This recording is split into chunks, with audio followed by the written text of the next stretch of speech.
One of the great privileges of working at History Hit and making films together with our team at Timeline is the access we get to extraordinary historical locations. Like this one, Stonehenge. I'm right in the middle of the stone circle now. It is an absolutely extraordinary place to visit. If you want to watch the documentary like the one we're producing here, go to History Hit TV. It's like Netflix for history. And if you use the code Timeline when you check out, you'll get a special introductory offer. See you there.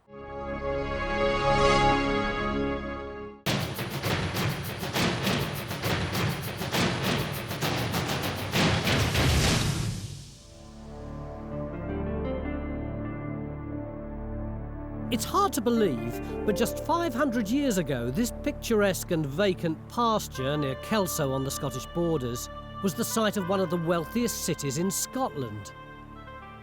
Founded by a king, a hub of international trade and holding a key strategic position, Roxburgh, along with Berwick, Stirling and Edinburgh, was one of the four great urban centres of medieval Scotland.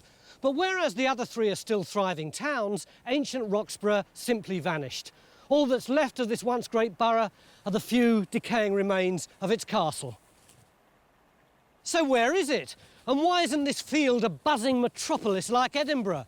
The answer is, we simply don't know. There are no contemporary maps, documents are scarce, and amazingly, no archaeologists have been allowed to dig here until now.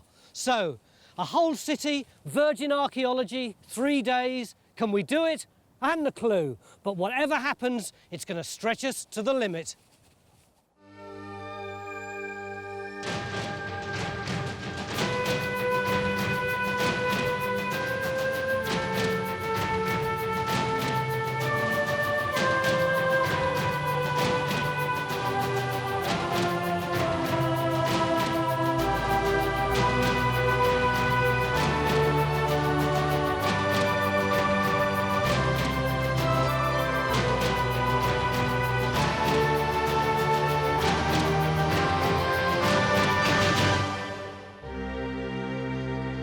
This is probably the biggest site we've ever attempted on Time Team.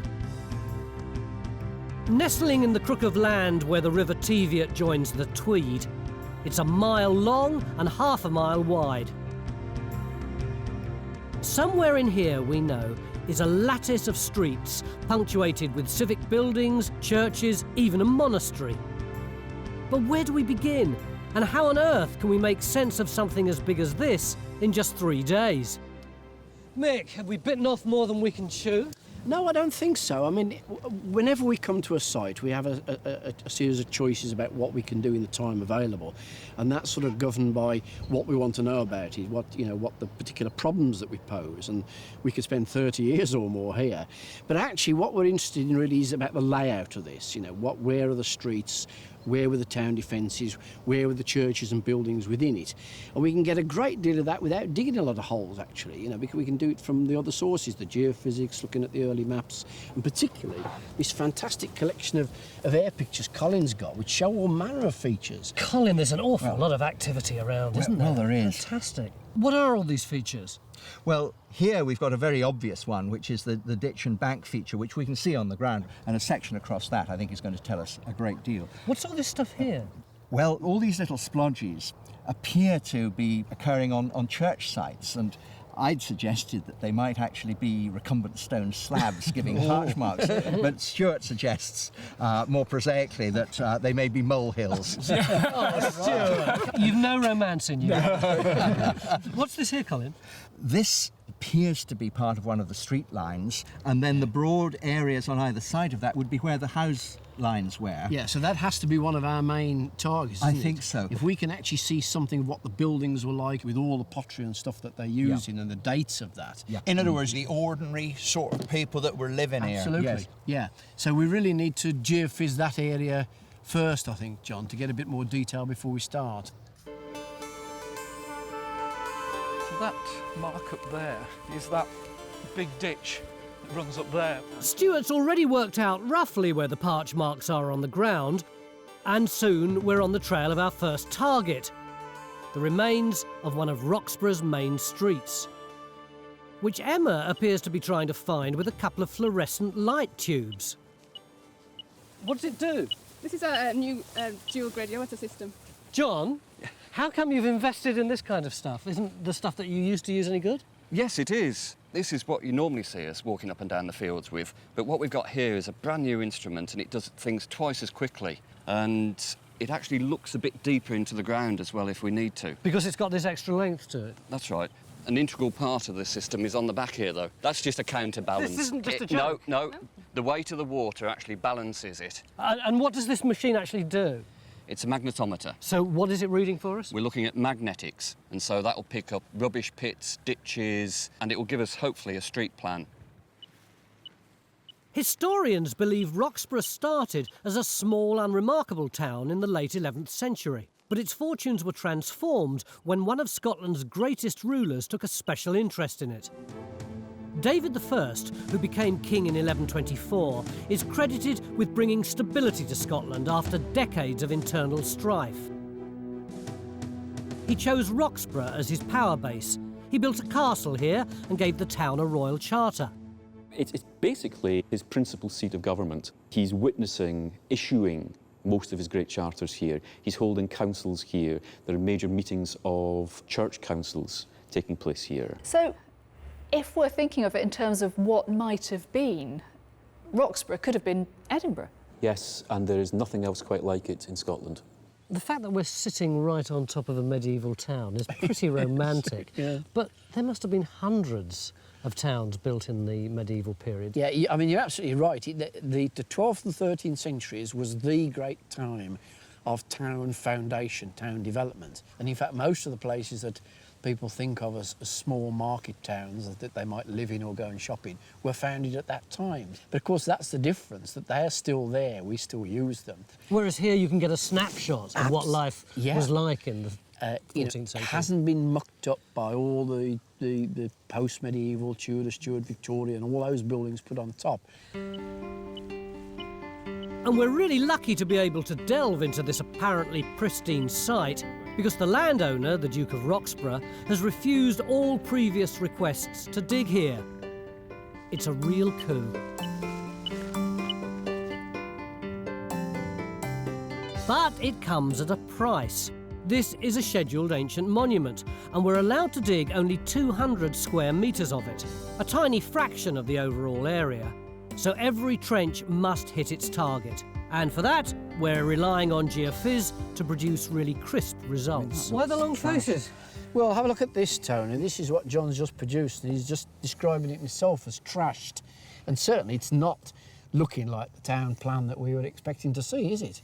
Not at all. What I'm wondering is whether we've got ploughing.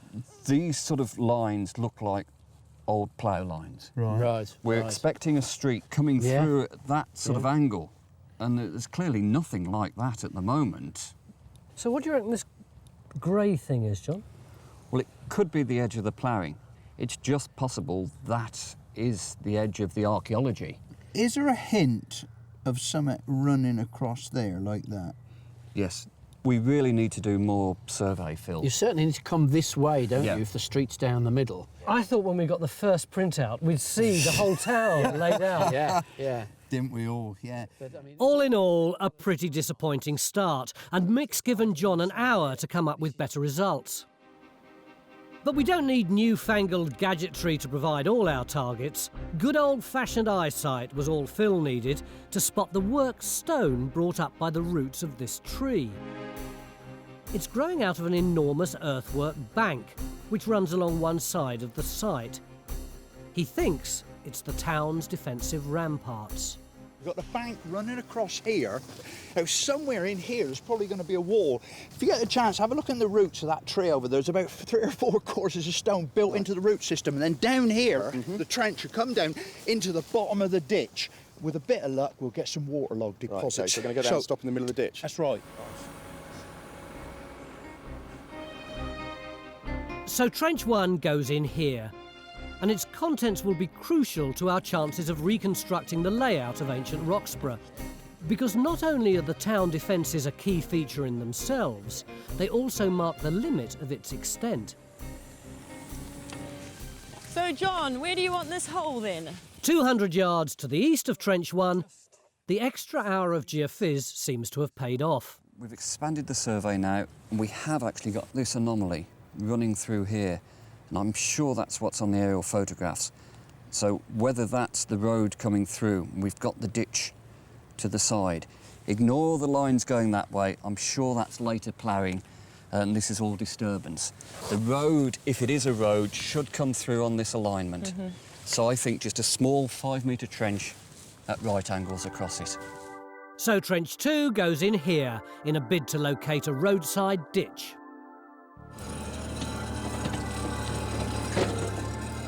I think the ditch should be where his bucket's going through now.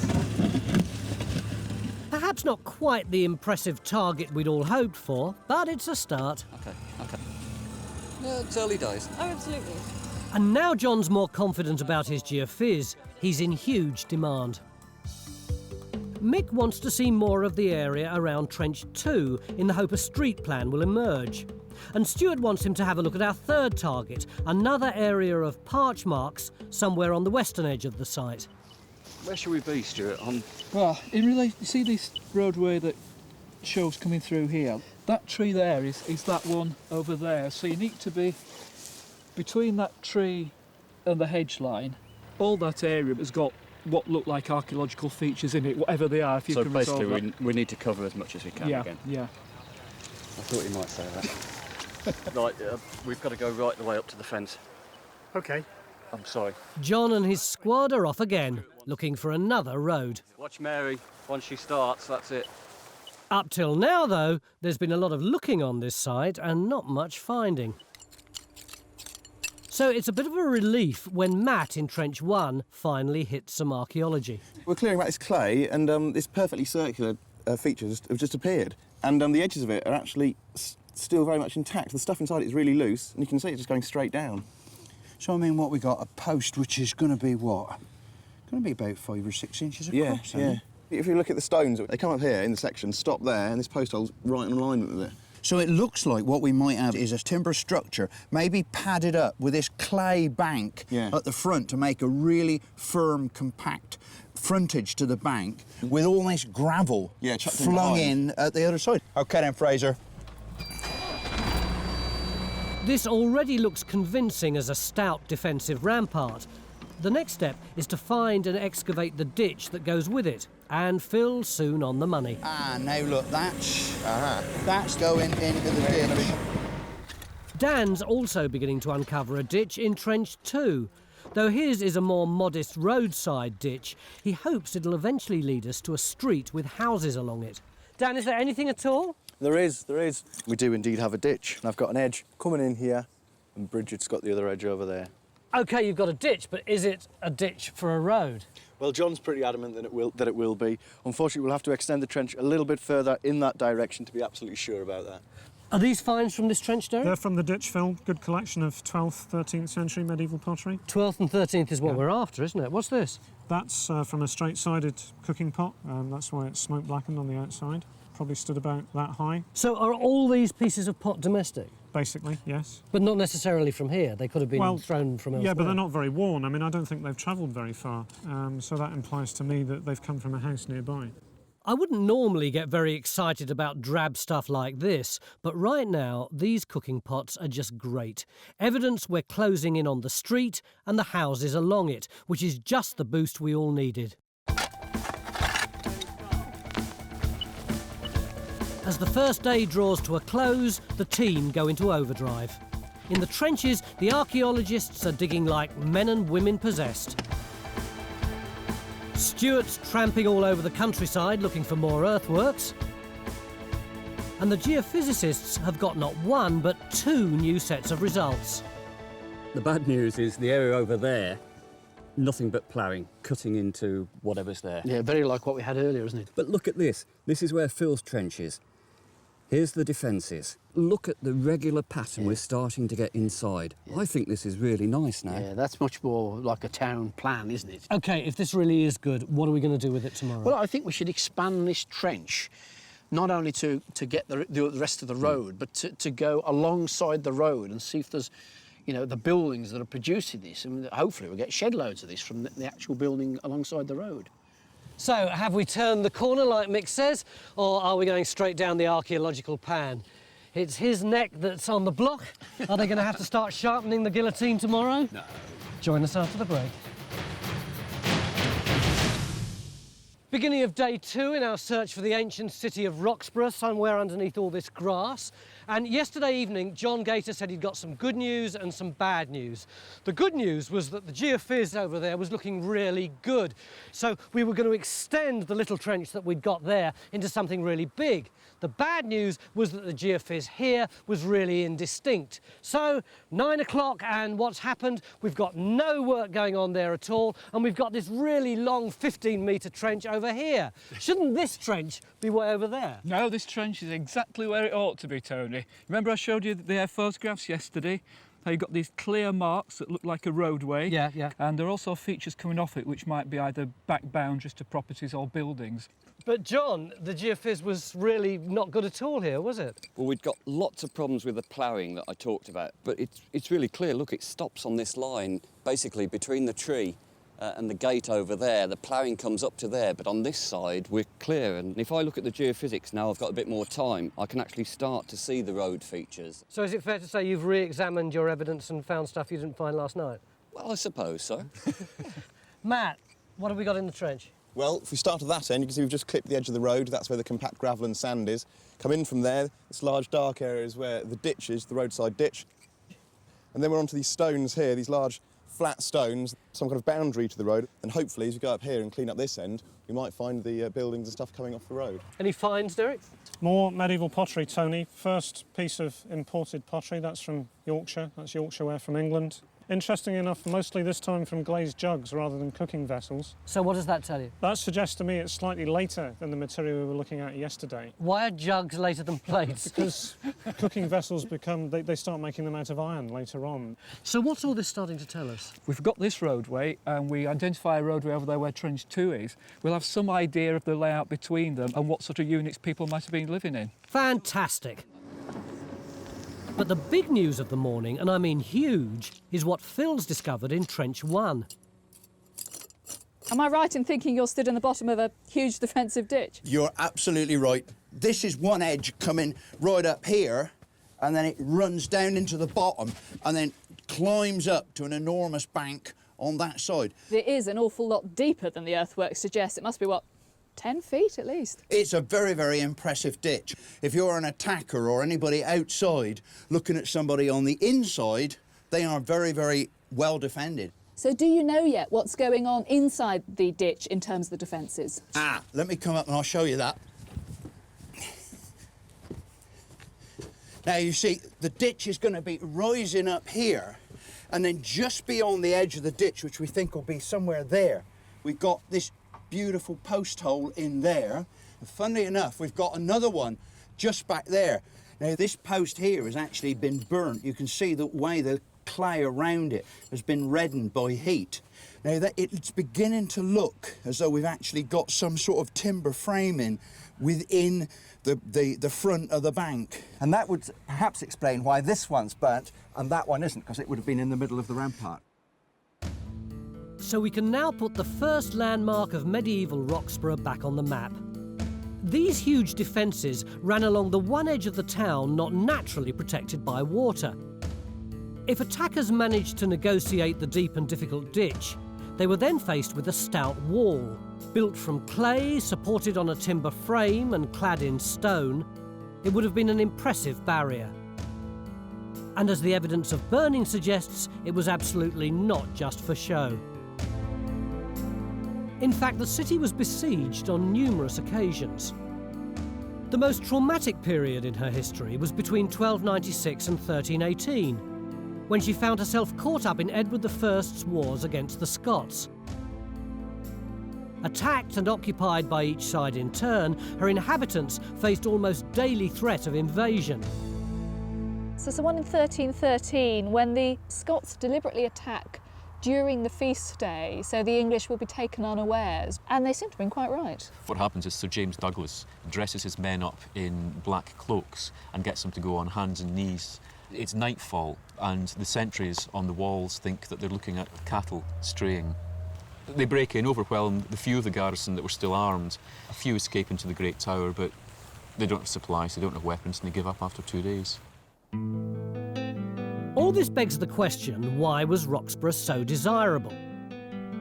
Of course, its strategic position in the borders is part of the answer, as is its political importance as a royal borough. But the real reason is money. It's in one of the most ideal locations for the production of two of the most desirable commodities of the Middle Ages, wool and cattle hides. Now, they're being produced in bulk in this area. You've got some of the biggest corporate producers of the Middle Ages, and they're being traded probably through the great fair of St James's that's held here end of July, beginning of August every year, where you have traders, merchants coming from all over Northern Europe, dealing in the wool. And then it is traded down from Roxburgh out through Berwick, and Roxburgh really gets rich on this. The sale of Scottish hides and wool to Flanders was in fact so lucrative that Roxburgh became one of the wealthiest cities in Scotland, on a par with Edinburgh. Mick's becoming increasingly confident that the layout of this medieval money-making machine is within our grasp. He thinks the street plan emerging from the Geophys results is actually the very heart of the town, and this is where he wants everyone to focus. He's asked John to survey yet more of the area. He's sanctioned a massive extension to Trench 2, which he hopes will expose a large chunk of street and some of the houses along it.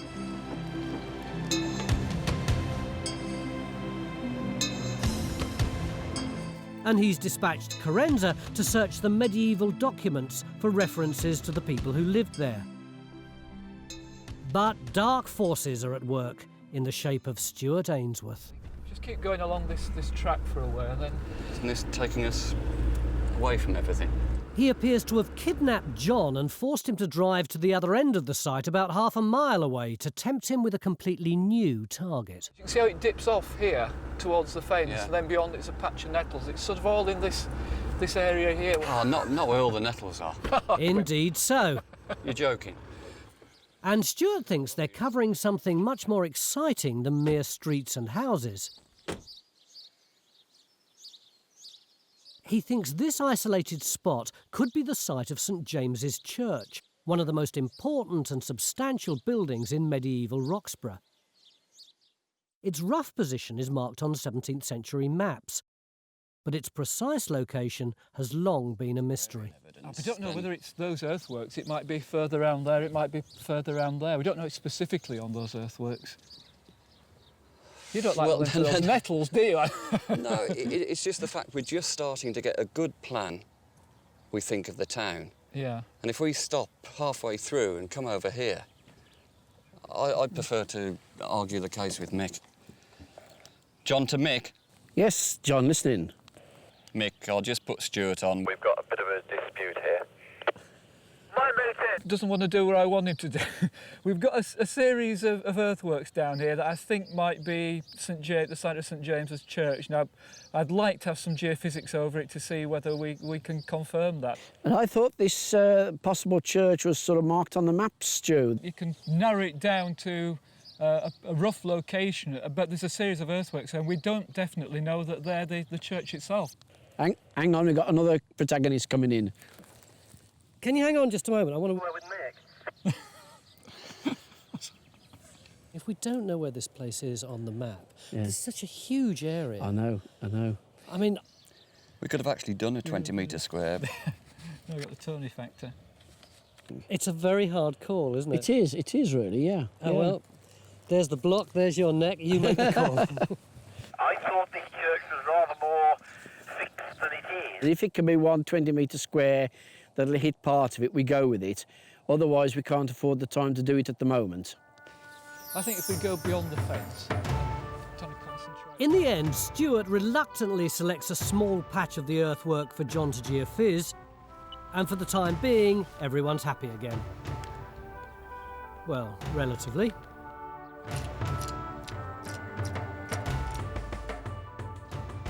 Oblivious to all the strategic wrangles going on around them, Kerry and Matt have been quietly scraping away in Trench 3. Well, we found what we were looking for. It looks like we've got a building at this end, so you would actually be standing inside the house. So, we've got the beginnings of the town, Beginning of the town, yeah. How do you know this is a building and not just a load of old rubble? Well, the stones are fairly misshapen, but if you look down underneath your feet down here, we do actually have small pieces of mortar which would have bonded these stones together.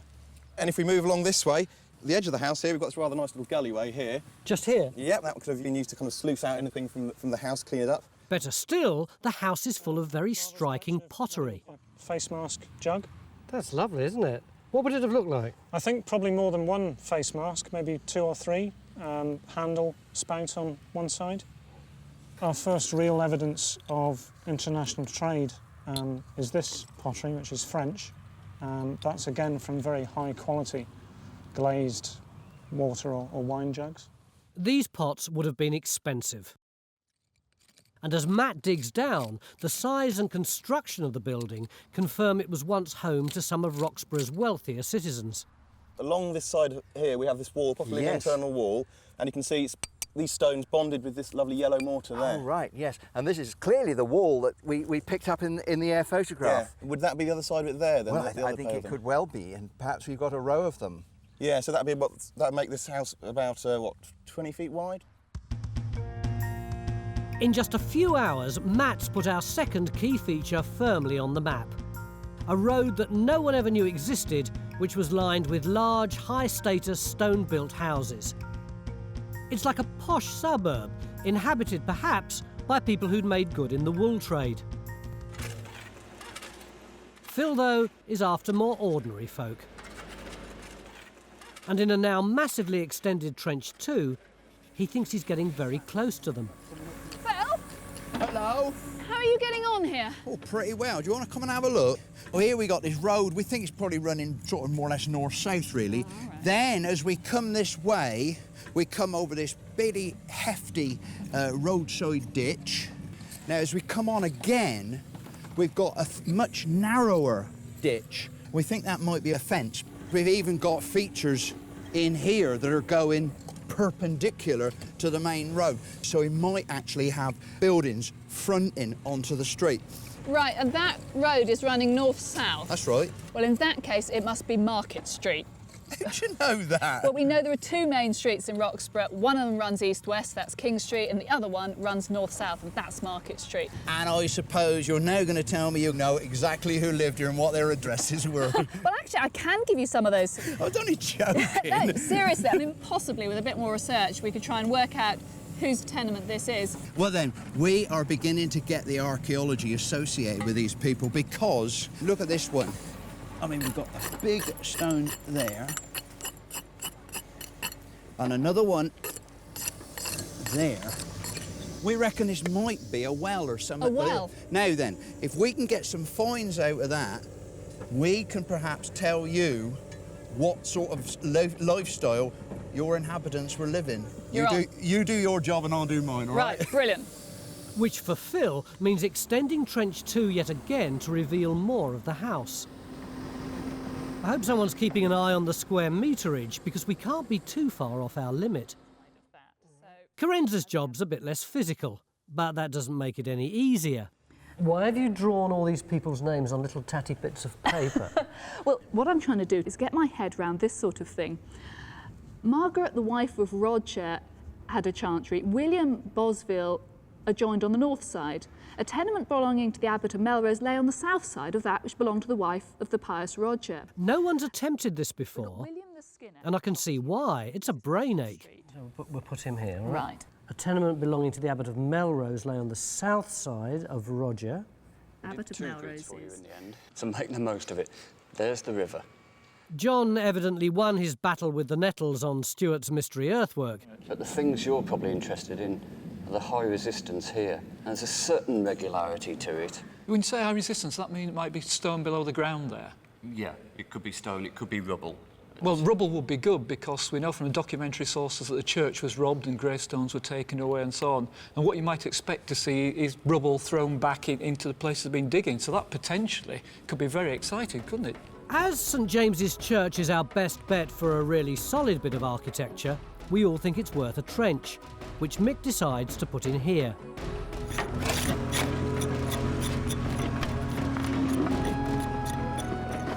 And bingo, just inches under the surface is a mass of stonework. Another big dress block turning up there. This is great, isn't it? Which Bridget appears to be excavating single-handed. This is what I love about male archaeologists. What? They come into the trench to help, and then they just stand there with a shovel and just watch the machine. Eventually, the blokes get the point, and everyone's soon scraping at the stonework. Yeah, sort of architectural stone you might expect from a church, isn't it? It's everywhere. The individual pieces are huge and look as if they're either floor slabs or gravestones. And amidst these megaliths, Kerry's uncovered the find of the day. It looks as though it just dropped out of the sky and landed there. Oh, that's fantastic. Can we come in? Yeah, come on in. What do you think it is? Well, the shape of it, it's wedge-shaped. It could be a voussoir from an archway or something of that kind. Remind me what a voussoir is? It's one of these segmental blocks that fits into an arch. Looking at it though, you've got this stepped base. It could be the base of the cross. What, here? Here, yeah. Yeah. So it could actually be the cross as the tree on which Christ crucified. Do you still get a thrill after all these years when you find something as beautiful as that? Every time we find something like this, and especially this, is absolutely brilliant. End of day 2, and what a cracker it's been. Every trench has produced fantastic archaeology, and we can now add the main road through town, Market Street and St James's Church to our plan. We're not celebrating yet though, because there are swathes of this site still to explore and loads of new targets, including an area the archaeologists are calling the Old Borough, where the founding fathers built the city's very first houses. And there's a big problem. All we've got left is 50 square metres, which is about half the size of this trench. So where shall we put in our final trench? Join us after the break. Beginning of day 3 in our hunt for the lost medieval city of Roxburgh, and we've opened up a new front. I think do the resistance first. We're after the Old Borough, a small pocket of the town's earliest streets and houses, home to the city's founding fathers. But with no guidance from the aerial photos or documents, pinning down its location in this huge area is going to be hard. What would be your hunch as to where we should be looking? Slap bang in the middle of that field. Can you see that earthwork there alongside the river? What, this long strip of a field here? Yeah, so I think that is part of the defences you might put round the edge of a small town next to the castle. But actually, just as we're flying round it, it is very narrow, and it might even be too narrow. They might have had to come out onto Quay Bray. It would have to be on the top of there. Have you changed your mind already? Just someone fly round. Just to make sure, we circle the site once more. And Stuart spots a third possible location. I like the area between where St James's Church is that we've located and the castle over there. You changed your mind again! It's not easy, is it? No, it isn't.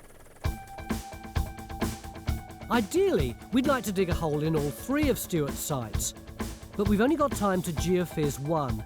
So mix plumped for Quay Bray, an area of high ground between the castle and the main site. And with every passing minute, the pressure's building. Henry, just come here a second, will you? All right, Tony. Last night, you told me that we were allowed to dig 50 square metres, so we could possibly have squeezed 2 trenches out of that. Yeah. Is it 50 square metres? Things have changed. I've reassessed it. We're actually down to 20. 20 square metres. Yes. That's all we've got left. That's it. And we've got 3 sites, and we've got to make a decision within the hour. Thanks, mate. OK. One bombshell at the start of day 3 is bad enough, but Stuart's just dropped another. He thinks the stonework in Trench 4, while clearly ecclesiastical, isn't part of the church building itself. Of course, we've got to find out what it is part of, but in the meantime, Stuart's identified another earthwork about 20 metres away, which he thinks is a much stronger contender. That's the feature that's found in the trench. If you do a sketch of these earthworks here, you've got this lovely regular east-west platform. We've got a big bank out here which seems to define an enclosure, which might be a churchyard or something. And at first pass, I would have thought this would be a good candidate for the primary church building. It's now 11 o'clock, our hour's up, and if we don't dig our final trench now, then we never will. Oh, and Henry's just told me he's recalculated yet again, and it isn't 20 square metres that we're still allowed to dig, it's 17 and a half. Now, Mick, the archaeologists have given me 4 different potential locations for this final trench. You've probably got half a dozen other ideas. We've got to make a decision, haven't we? We have, yeah, and we've just been discussing that. And I think we're duty-bound to put one in up on Cay Bray up here. Why do you say duty-bound? Well, because it was in the research design to see whether there was the early borough was up here. But you don't even think that the old borough's up here, do you? From the sky, you said it was somewhere else. I think there's one of 3 possibilities. There's Cay Bray, there's the area between the church and the castle, and there's the area immediately below the castle. So I don't think, you know, that we know where to put this trench, quite frankly. But I mean, we've got some of our best results from up here. I mean, look at this. This is the magnetics, and it looks as though we've got buildings, and for buildings to show in magnetics is rare. I mean, it could be that they're burned down. Oh, they're burned, oh, right. Could be. And I'd like to put a trench in just on there. Well, I think we'd use some of our currency up to do that, certainly. Some of it, how much?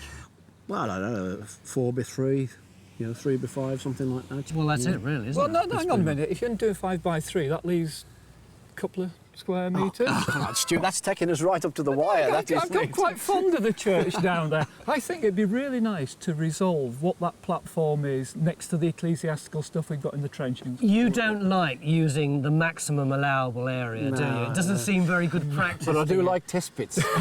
Good man. Yeah. That sounds like a decision. Trench 5 goes in on top of Cay Bray in search of the old borough. This way a little bit, Fraser. Brilliant. And Stu now has to decide where in his platform to dig a 1-metre test pit that'll solve the mystery of St James's Church. And what a mystery it's turning out to be. The voussoir, which yesterday we thought was part of the inside of the church, has today been identified as something completely different, a grave slab from the cemetery, which is lovely, but doesn't help us locate the building. And the rest of the stonework, still not a clue. Time to call in an expert. It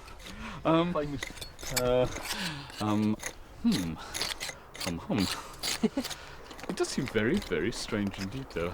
Well, at the moment, I would have thought you've got something extremely interesting, but extraordinarily puzzling. Thank you. That's exactly what we thought. That's my special opinion. Yeah. Right up to the peg, eh? Amid the hurly-burly, there's one oasis of quiet.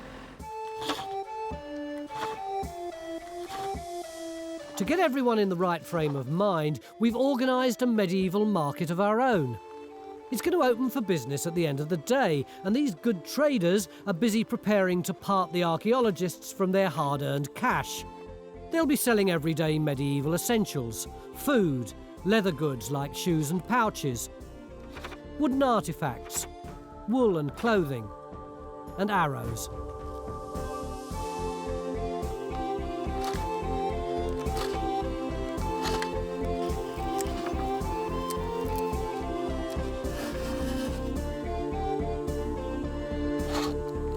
For nearly 400 years, people like this would have lived, worked and traded up and down Market Street, the road in Phil's Trench.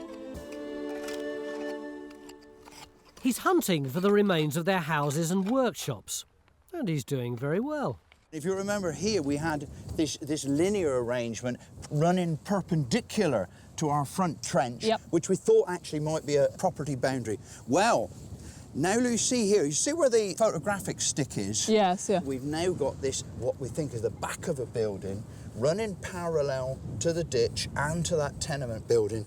So this is one big building, as it were, going like that, That's backlight right. and across like that. Starting from over here, probably coming round along here, and then returning back along here.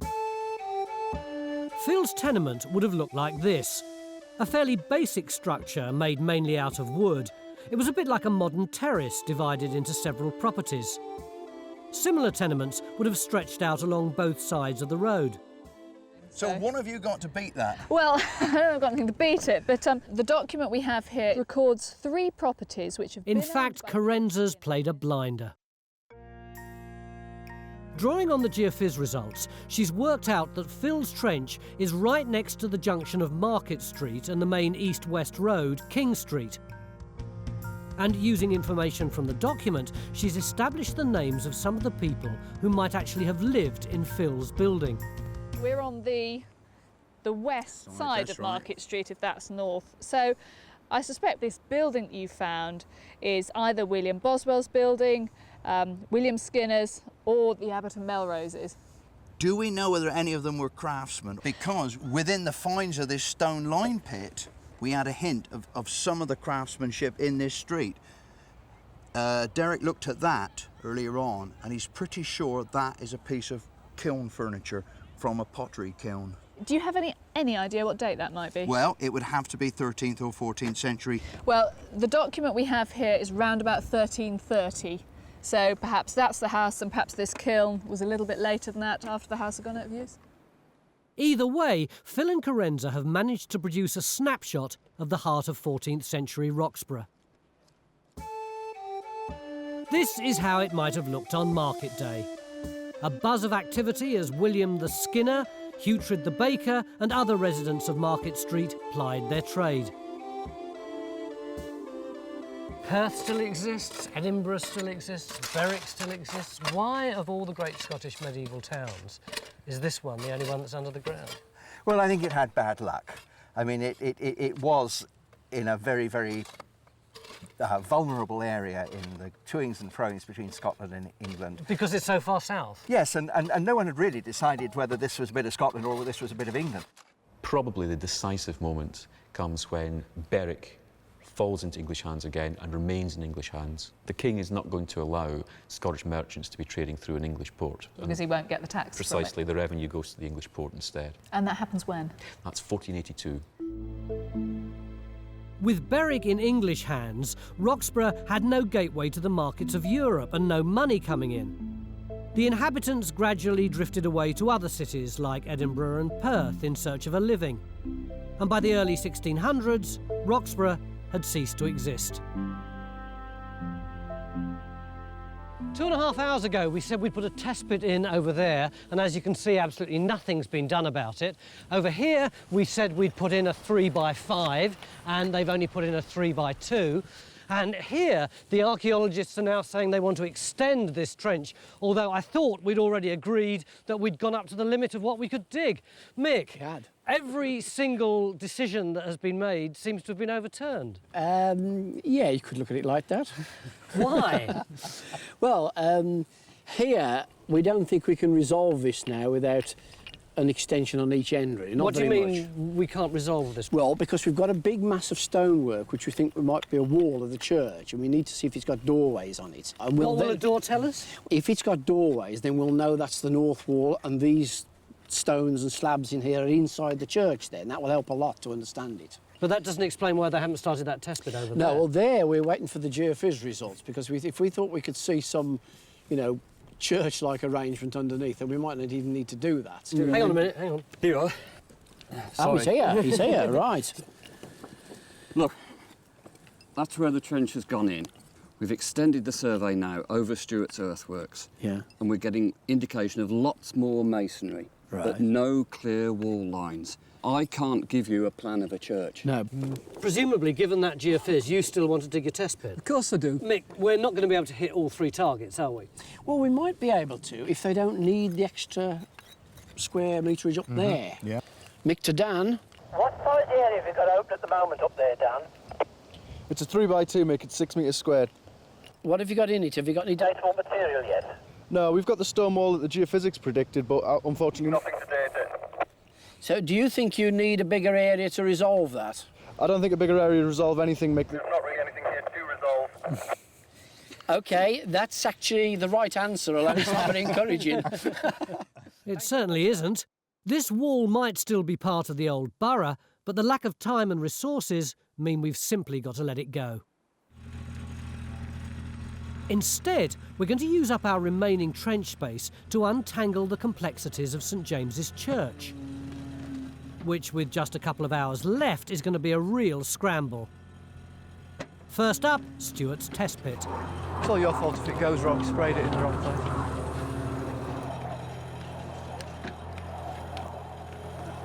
Yeah, we're hitting stonework. We'll get bridge trowel. Ian cleans it up a bit so John and Stuart can make an assessment. I think we've got another one of those things over there. What, grave slab? Yeah, you see the way it's beveling? Is it part of the church? Is that on the same alignment? It's on the same alignment as that one over there. But the line of the no, wall. it's not. It's going that way. It's east-west, though. It's the same orientation as those. Oh, yes, but that's like that and that's like that.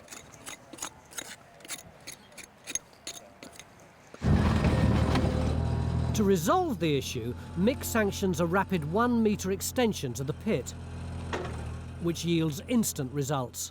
So Ian, what have you got there? Well, take a look. What do you think? Right, well, it looks like 2 skulls to me. These skulls are the end of Stuart's earthwork theory. They're not covered by grave slabs, so can't have been buried inside the church. The test pit is in the cemetery. Which means everything now depends on the extension to Trench 4. They hope it'll prove their theory that this is a doorway in this, the north wall.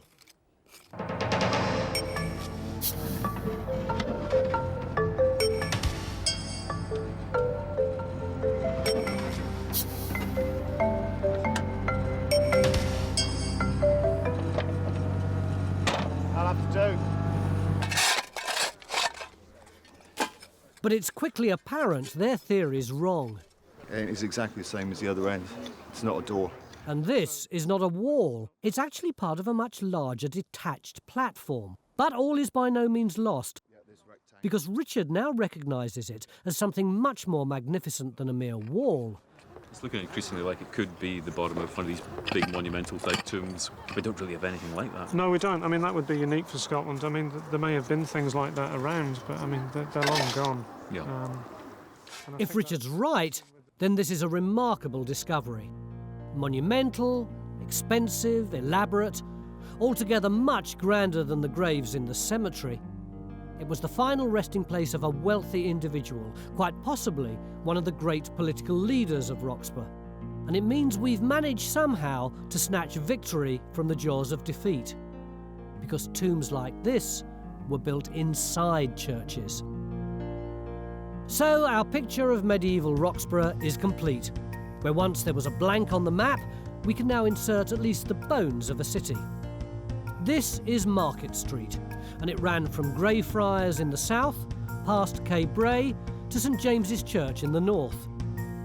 It was intersected by the other main thoroughfare, King Street. This junction was the heart of the city, and the whole area would have been packed with houses, shops and workshops. At the peak of the city's fortunes, these would have stretched to the defences in the east and to the river in the west.